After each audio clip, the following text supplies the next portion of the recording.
It's story time! Hello lovelies! So today I wanted to tell a story of just one of my most disastrous first impressions ever, basically. So some things to know about me before I tell this story. I cry at everything. I am very, very, very easily embarrassed. I'm shy and awkward around new people and always really want to make a good impression. And I will get guilty so easily, like I'll feel guilty over anything. If I slightly inconvenience you or bother you in the slightest way, I'll feel bad about it for the next 10 years. Like, even if I defend myself from like people who are being really nasty to me, I'll end up feeling bad for like saying anything at all back to them, even if it's really mild. That's just the kind of person I am. So I have huge guilt issues over everything. And this story takes place a year or two ago, I think, and I was in Dublin. I'm really sick, by the way, so if my voice goes, it's because I'm trying not to cough. So I was down in Dublin for a YouTuber event called CrackCon, which to anyone not in Ireland sounds very weird. Crack in Ireland means fun, like what's the crack is like what fun thing is happening essentially, you know? So it's not a drug convention, it's a YouTube convention centered around fun.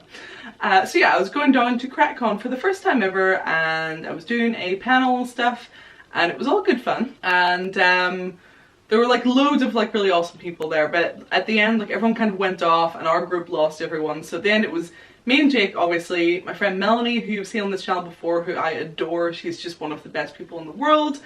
And also then Rory, who is Word Bubble on YouTube, who I'd only met I think very briefly once before, we hadn't really spoken, and Riyadh, who's also on YouTube, and I'd only just met him that day, didn't know him at all, and I'm sure I looked like an absolute lunatic by the end of the night to him. So yes, it ended up with just us, and we decided to go out for sushi.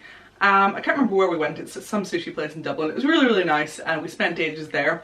And I should also point out that in this story, I wasn't drinking. I think I was the only one who wasn't drinking, so there's no excuse for what follows. I think I had like a little non-alcoholic cocktail and I was very happy about that. So yeah, so we'd all been sitting for ages, pretty much everyone had finished their food. And I remember very clearly, like Rory still had 2 little pieces of sushi left on his plate. They'd been there for like ages and ages and ages. And that was fine. And then at one point, like Melanie picked up one of the pieces of sushi and ate it. Because I assume, like, you know, he was done with that sushi, he hadn't eaten it in about, you know, half an hour or something. We'd all just been talking. So, about 10 minutes after that, about 10 minutes after Melanie ate the piece of sushi, Rory said, what I heard Rory say was, does anyone want this last piece of sushi? That's what I heard.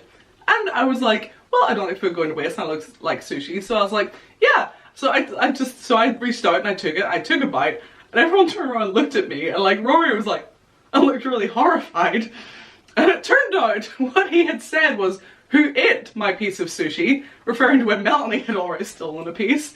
So in his head, he was already upset about losing a piece of sushi, and then this girl he barely knows just reaches across, snatches up his last piece, and shoves it in her mouth. And I was so horrified at this. Like, I was so shocked and horrified at this ridiculous mistake I'd made. I hadn't even chewed the food that was in my mouth yet. I still had half a piece of sushi in my hand. And like, at first I kind of thought I was laughing, like just very awkward, embarrassed laughing. But the next thing I know, I wasn't laughing, I was actually crying. And not just like a little bit, like sobbing and shaking crying, and I couldn't stop. And I was like just sobbing through this mouthful of sushi, which I felt too guilty to even swallow. I felt way too guilty to eat the piece that was still in my hand. And I was like sobbing, telling Jake to take it from me. Everyone was like, don't be stupid, just eat the sushi. And I'm there like, no. And like, another really awful thing.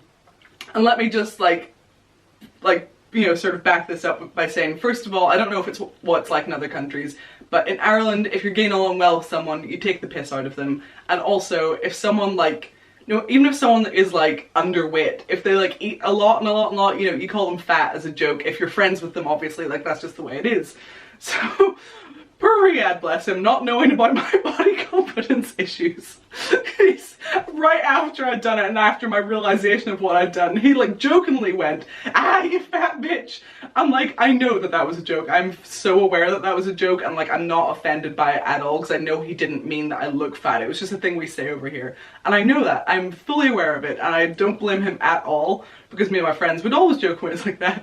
Because of my ridiculous issues with my body as well. In my head I was like, that was a fat bitch thing to do. And that just made it, and I've never told him that because I didn't want to make him feel bad.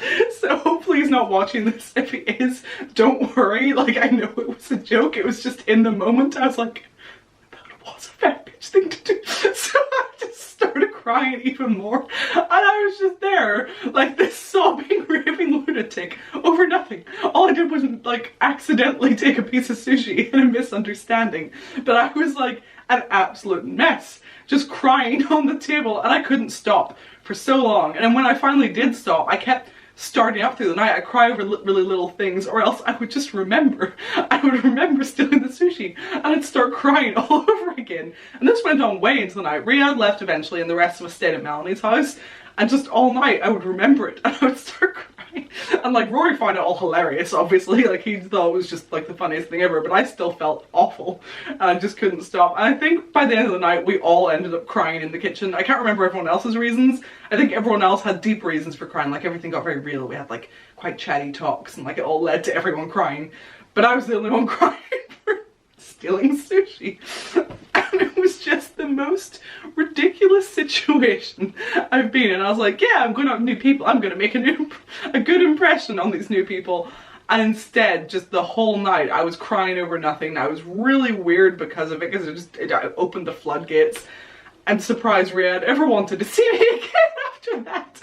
Or Rory for that matter, he'd only met me once. Oh my goodness. So yeah, I couldn't stop crying. It, like, I wish there were videos of it because it was the worst overreaction you've ever seen. It wasn't like a little tear dribble or anything, like it was ugly sobbing. Like I was having an absolute just breakdown on the sushi table. Just, I couldn't cope. And actually even for like months after that, if I tried to tell the story, I'd start crying again. But I've got to the point now, look, I told the story without crying. I think even like a couple of months ago, Melanie was overstaying and then Becky was staying as well, and we were all sleeping in my bed. And it was like 4 o'clock in the morning, we couldn't sleep because we just couldn't shut up. And then somehow we led to that story and I ended up crying again, but just from laughing so much because they were both laughing at it as well. Melanie was like in fits at the memories of it, so I was just there again in bed sobbing at this story. So yes, that is the story of how I probably made a very bad first impression on a few people and looked like an absolute lunatic because I accidentally took a bite of someone's sushi when that's not what they were asking. I hope you enjoyed this story. A few people said it would make a good storytime video, so I thought, why not? It's, you know, it's good to laugh at your own stupidity sometimes, I think, and that was definitely a shining moment for me. So I hope you enjoyed this. Remember to like, comment and subscribe. Tell me an embarrassing story of yours down in the comments so I don't feel so alone, please. Also check out my Patreon if you can, because it supports this channel so much. It's basically how I survive. And also, if you don't mind, check out my gaming channel because it's super fun. And we typically post 1 video a day, sometimes more. We do live streams where we talk directly to you guys and it's all awesome. I'll see you next time. Don't steal any sushi. Bye, lovely.